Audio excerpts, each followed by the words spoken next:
Ang crystal healing ay isang alternatibong medikal na kasanayan na gumagamit ng mga crystals at gemstones upang i-promote ang balance at well-being.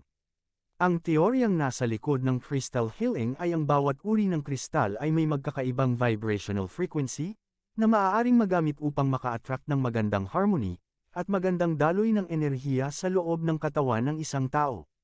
Ang mga tagapagtaguyod ng therapy na ito ay naniniwala na sa pamamagitan ng paglalagay ng mga kristal sa mga partikular na bahagi ng katawan, o pagsusuot ng mga ito, at paglalagay sa kanilang kapaligiran, ay maaring makapagdulot ng pagbabago ng daloy ng enerhiya, at pagkakaroon ng kaayusan. Sa usapang feng shui, ang mga crystals din ay ginagamit para mas makaakit di umano ng mas lalong pagpapala o swerte dahil sa magandang vibration na dulot ng mga ito. Ang mga crystal stone ay mga mineral na nabuo sa ilalim ng lupa mula sa three-dimensional na paulit-ulit na pattern ng mga atoms. Ang hitsura ng isang kristal ay nakasalalay sa mga likas na katangian ng uri nito at sa mga kondisyon kung saan ito lumalaki. Ang ilan ay may kakaibang hugis, ang ilan naman ay maliliit at ang iba ay lumalaki ng napakalaki, na na-develop na umaabot sa loob ng libu-libong taon.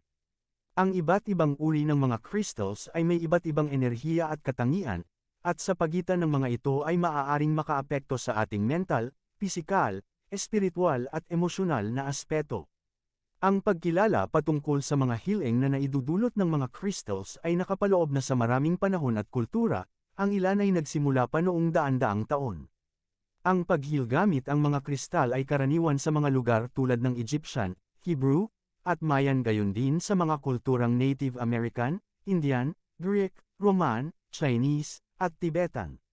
Maraming tao ang naniniwala na ang mga kristal ay makakatulong upang maibalik ang balanse sa katawan at isipan, at maaaring gamitin para sa iba't ibang layunin, tulad ng pagbabawas ng stress, proteksyon sa negative energy, pagpapagaan ng pagkabalisa, pagpapabuti ng kalidad ng pagtulog, o pagpapalakas ng mga antas ng enerhiyang pang-spirituality.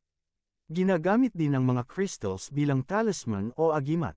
Bagamat walang siyentipikong katibayan upang suportahan ang mga pag-aangkin na ito, maraming tao na sumubok ng crystal healing ay nag-uulat ng mga positibong resulta. Ang mga crystals ay may kakayahan o kapangyarihan mag-hold ng energy sa sinong mang gumagamit at humahawak nito.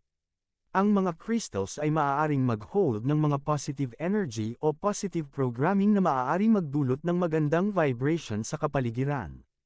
Gayunman, sa kabila nito, ang mga crystals ay maaari ring mag-hold ng mga negative energy mula sa mga gumagamit at humahawak nito. Kaya nararapat lamang ang regular na pag-cleansing sa mga ito. Halimbawa, ang amethyst crystal, talagang nakakatulong upang linisin ang mga negatibong energy sa isang lugar o silid. Pero sa katagalan, ang kristal na ito ay napupuno din at nangangailangan din ng pag-cleansing o regular na paglilinis. Sa susunod na video aking tatalakayin ang mga healing benefits ng bawat crystals. Maraming salamat sa inyong panunood.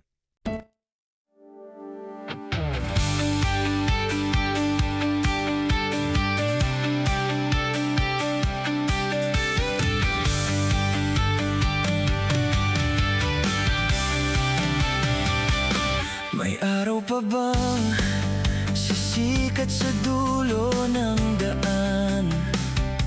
May rosas pa bang